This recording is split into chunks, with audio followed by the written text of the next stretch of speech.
Hello everyone, this is Ralph Cowell. As I announced earlier this week, I'm doing this Q&A video today. You probably saw it. Hopefully you saw it because that means you're following me. I posted some posts on Facebook saying that I was doing this video and asking for questions from you guys. So I have 12 questions to answer today. These were asked by fans on my Facebook page and my Facebook group, and I'm going to leave those links in the description below if you want to ask questions for the next Q&A, which hopefully is coming out soon. I'm planning on doing this a lot more oftenly. But yes, let's go with the first question, and hopefully you guys enjoy it. Ross asks, why is your name Ralph Cowell? Well, I'm sorry to disappoint, but there's not really a specific reason why that's my name. Back when I was looking for a new name, I decided I wanted it to be Ralph.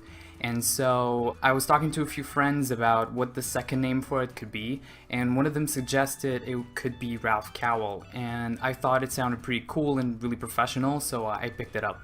Sagnick asks, what do you think are the most required elements while mastering a big room track? Well, this is a question I get a lot. What I normally say, and this is what I think is the most important thing, is having a good mix down. So if you have a good mix down, you can already make it better. So like you can make sure that if it's already sounding good in the mixing process, you can just boost it or make it louder, just distort it a little bit, which is something I've been doing a lot recently, and it just makes it sound a lot better. So yeah, having a good mix down is the most important step. And I would also suggest you to compare your mix down and your master to similar songs out there from the pros, because that's going to give you some reference in what you can do a little bit better. So like if your bass should sound a little bit louder, or if your song should sound louder, and I think those two are pretty much the most important elements for having a good master.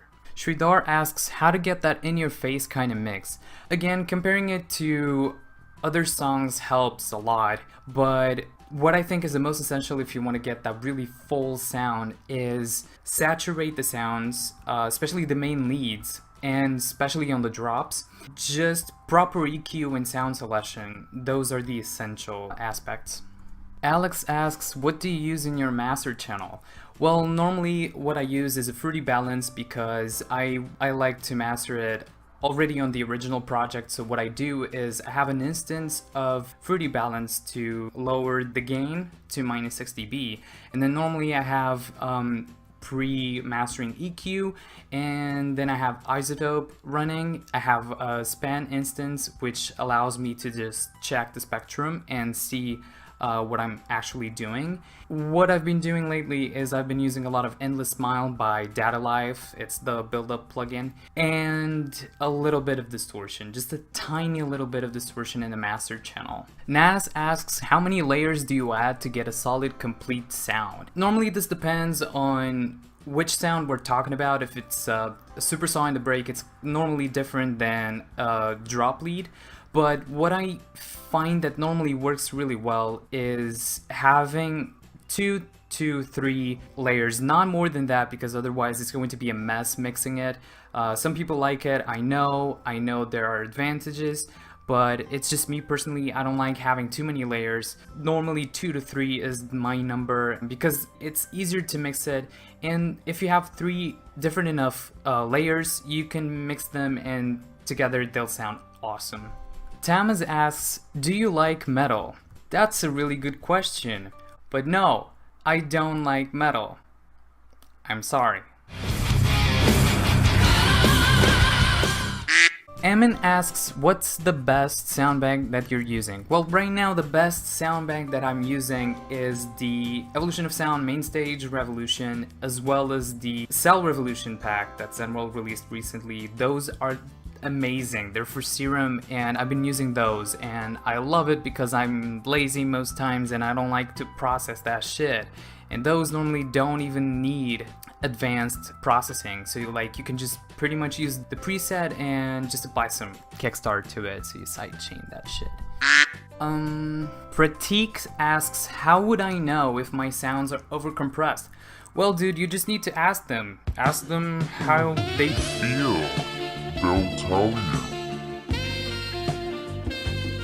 No, but seriously though, you can tell the sound is overcompressed by the waveform. Normally it will pretty much sound like a sausage or a rectangle, whatever you want to call it.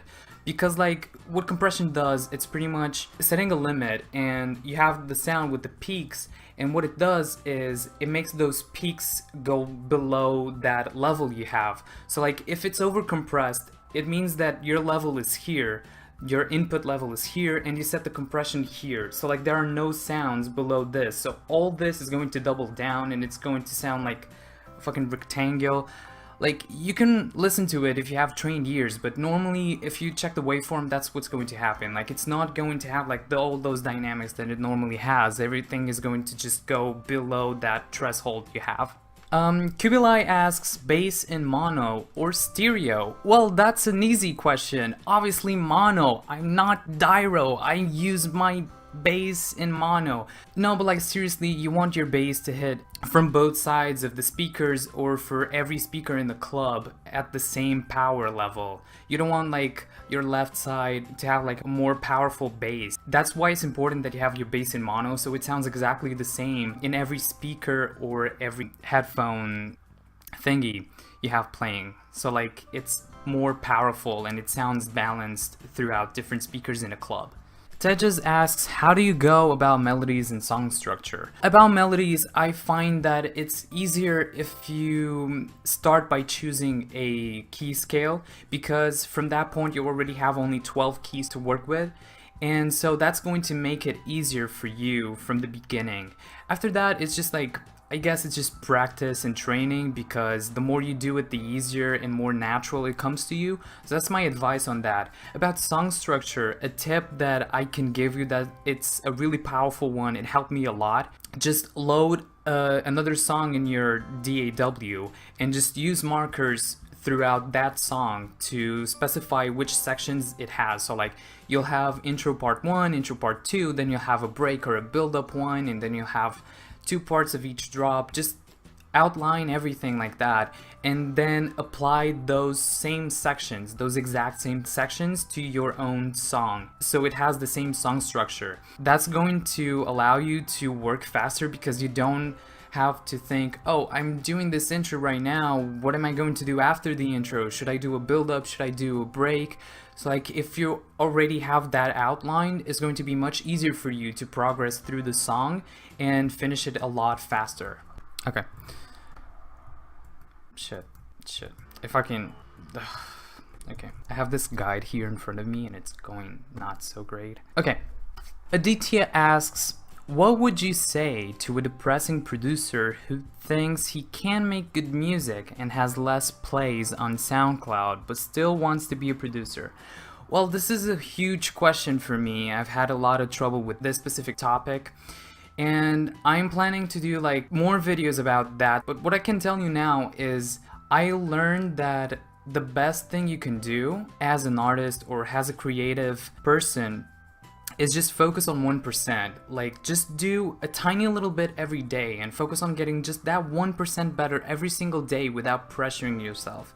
Like, sure, your songs might suck now, but like, if tomorrow you make a tiny little better melody than you did yesterday, it's going to make you progress that 1% every single day, and it's going to allow you that in 100 days you'll be 100% better. And that's exponential, it's not linear. So like, if you do that, if you focus on a little bit, on a little tiny bit of work and improve just a bit every single day, it's going to help you keep motivated and finish songs and work on music. It's going to show you how much you can progress with only focusing on the little bits. Let's go to the last question now. Gustav asks, any new music that's dropping soon? Yes, really soon. Talking about Friday, next Friday. It's going to be here on the YouTube channel. I'll post it every fucking where. So you'll get there, you'll get spammed with it. But I can tell you, it's my Eminem remix. I worked on it a lot, and I did this awesome thing with the instrumental for the song. I just used the acapella, like the vocals from the original song, and I pitched it up a lot, and so it's now a lot faster, and it sounds... I'm just super proud of it, and I think you guys are gonna love it, and be proud for me too. But yeah, you'll hear more about that really soon. I might post a preview soon on my Instagram, but I'll let you know. Stay focused on my Facebook channel and I'll let you know. And there you have it, 12 of your questions answered here on this Q&A video. If you want to see your questions answered in the next one, feel free to post them down in the comments below. If you like this one, please make sure you press that like button. And if you want to see more, please subscribe to the channel. Thanks for watching, guys, and have a good time.